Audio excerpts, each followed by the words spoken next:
دوستو آج ہم ایک جلیل القدر عالم دین کی بات کرنے جا رہے ہیں جسے مملکت سعودی عرب نے اپنا مفتی قرار دیا ہے۔ مجھے یاد آیا شیخ محمد بن صالح العثیمین رحمۃ اللہ علیہ جب حیات تھے تو بیمار تھے، سوال و جواب اپنے گھر سے ہی فون پر دیا کرتے تھے۔ کسی سائل نے فون کیا اور کہا فضیلت الشیخ محمد بن صالح العثیمین رحمۃ اللہ علیہ سے کہ اللہ تعالیٰ آپ کو لمبی عمر عطا فرمائے صحت اور عافیت کے ساتھ، لیکن مرنا تو سبھی کو ہے۔ جب آپ اس دنیا سے رخصت ہو جائیں گے تو ہمیں یہ بتائیں کہ ہم کس سے سوال کریں۔ اچھا، عجیب و غریب بات یہ ہے کہ جو جواب شیخ محمد بن صالح العثیمین نے دیا وہی جواب شیخ عبدالعزیز ابن باز سے بھی یہی سنا گیا جب ان سے پوچھا گیا کہ شیخ محترم اگر آپ اس دنیا میں نہ رہے تو ہم علم حاصل کرنے کے لیے کس سے سوال کریں۔ شیخ محمد بن صالح العثیمین نے فرمایا کہ شیخ صالح الفوزان سے علم حاصل کرنا اور ان سے اپنے سوالوں کے جوابات لیتے رہنا۔ دوستو، بھائی اور بہنوں، آج ہم ذکر کر رہے ہیں اس جلیل القدر عالم دین کا جس کی زبان سے علم ٹپکتا ہے، جس کے قلم سے بصیرت پھوٹتی ہے اور جس کی زندگی سنت نبوی کا چلتا پھرتا نمونہ ہے۔ وہ ہے سماحت الشیخ صالح الفوزان حفظہ اللہ۔ حال ہی میں مملکت سعودی عرب کے ولی عہد شہزادہ محمد بن سلمان حفظہ اللہ نے ان کا نام ریکمنڈ کیا خادم الحرمین شریفین ملک سلمان ابن عبدالعزیز حفظہ اللہ کو، جو کہ مفتی کے منصب پر فائز کر دیے گئے۔ یہ خبر ایک انتظامی تقرری نہیں بلکہ علم و سنت اور شریعت محمدی کے غلبے کی خوشبو رکھتی ہے۔ عقیدہ اور توحید اور جو قرآن و سنت کی نشر و اشاعت کے لیے شیخ صالح الفوزان کی خدمات ہیں وہ کبھی بھی فراموش نہیں کی جا سکتی تھیں، اور انہی کو مد نظر رکھتے ہوئے میں یہ سمجھتا ہوں کہ یہ تقرری عمل میں آئی ہے۔ شیخ صالح الفوزان وہ ہستی ہیں جن کی زبان پر ان کی زبان ہی دلیل کے طور پر لی جاتی ہے علم حلقے میں، اور جن کے ہر فتوے میں قرآن و سنت کی روشنی نمایاں نظر آتی ہے۔ شیخ کا نام صالح بن فوزان بن عبداللہ الفوزان ہے۔ ان کی پیدائش 1353 یا 54 ہجری میں قصیم کے علاقے الشماسیہ میں ہوئی۔ وہ زمانہ ایسا تھا کہ علم کے چراغ چند گھروں میں جلا کرتے تھے، لیکن اللہ نے ان کے دل کو نور علم سے منور کر دیا۔ ابتدا میں انہوں نے قریبی مدرسے میں قرآن کریم حفظ کیا، پھر جامعہ امام محمد بن سعود الاسلامیہ سے شریعت کی اعلیٰ ڈگری حاصل کی۔ جلد ہی وہ وہاں کے استاد بھی بن گئے اور فقہ کے شعبے میں ان کی پہچان ایک اتھارٹی کے طور پر سعودی عرب نے نہیں بلکہ پوری دنیا میں جانی گئی۔ شیخ کے دروس، ان کے فتاوی اور ان کی تحریریں سب میں ایک چیز مشترک ہے: وضاحت، دلیل اور توحید۔ جی ہاں، اس کی درس شرح العقیدہ الطحاویہ، شرح کتاب التوحید اور دیگر کتابوں کی انہوں نے شرح کی ہے۔ ان کی علمی زندگی میں سب سے نمایاں وصف سنت سے محبت اور بدعت سے نفرت۔ وہ ہمیشہ یہی فرماتے ہیں کہ منہج السلف ہوا المنہج الصحیح، یعنی سلف صالحین کا طریقہ ہی درست منہج اور درست طریقہ ہے، اس کے سوا جو بھی ہے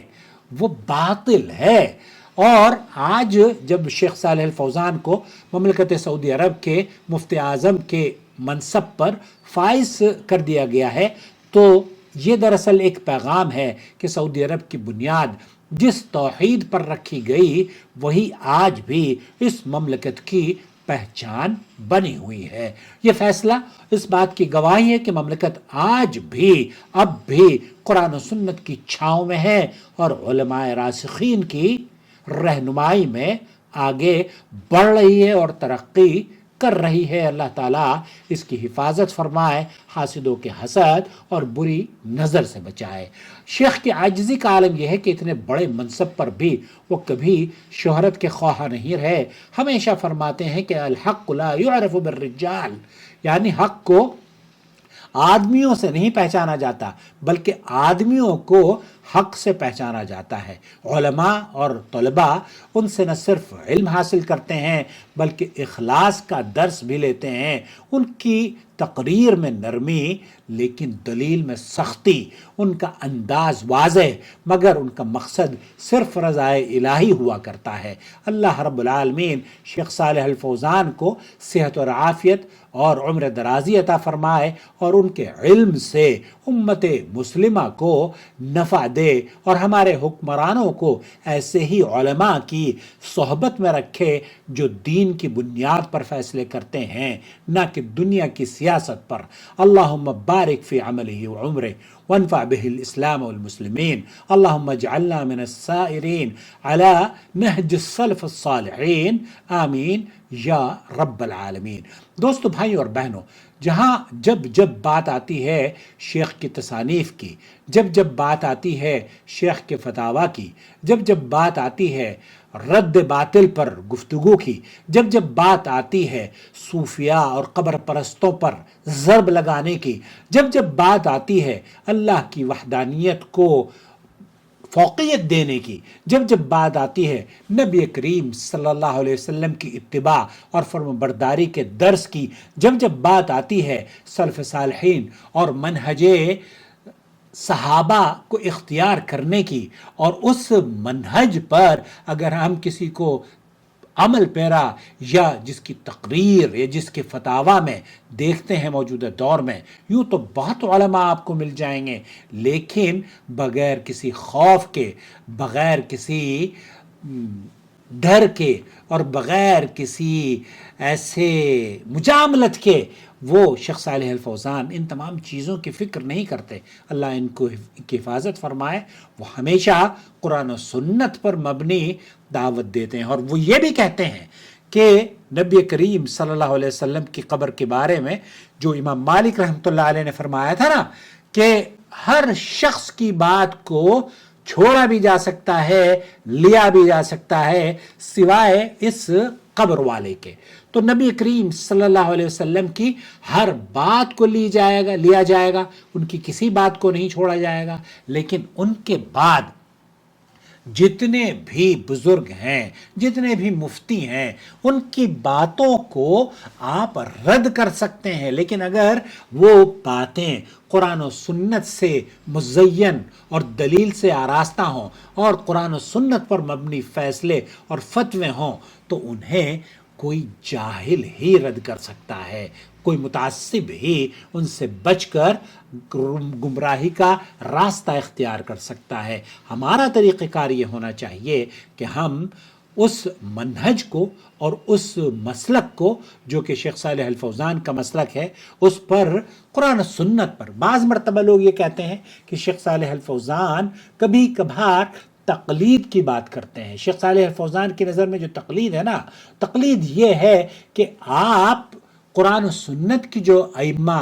اور سلف کے علماء اور مشائخ بات کرتے ہیں ان کی بات کو آپ تسلیم کریں، ان کو رد نہ کریں، لیکن اگر قرآن و سنت کے خلاف کوئی بات کہے تو شیخ صالح الفوزان تو خود اکابر کے بارے میں، بزرگوں کے بارے میں یہ کہتے ہیں کہ سب کی بات کو رد کیا جائے گا سوائے نبی کریم صلی اللہ علیہ وسلم کی بات کو، سوائے نبی کریم صلی اللہ علیہ وسلم کی احادیث کو۔ کئی ایسے فتوے ہیں جو شیخ عبدالعزیز بن باز اور شیخ محمد بن صالح عثیمین اور شیخ صالح الفوزان کے، جیسے کہ کسی نے پوچھا کہ آپ یہ فرماتے ہیں کہ جو شخص یہ کہتا ہو کہ اللہ تعالیٰ ہر جگہ حاضر و ناظر ہے، ہر جگہ موجود ہے، تو کیا وہ واقعی دائرہ اسلام سے خارج ہے؟ شیخ صالح الفوزان نے فرمایا یہ تو ابو لہب کا عقیدہ ہے، یہ تو ابو جہل کا عقیدہ ہے، یہ تو کفار کا عقیدہ ہے، یہ مسلمانوں کا عقیدہ ہو ہی نہیں سکتا کہ اللہ تعالیٰ ہر جگہ ہے اور وہ یہ کہے کہ اللہ رب العالمین ہر چیز میں ہے، ہر جگہ موجود ہے۔ یہ عقیدہ دوستوں، بھائیوں اور بہنوں، اس کی اصلاح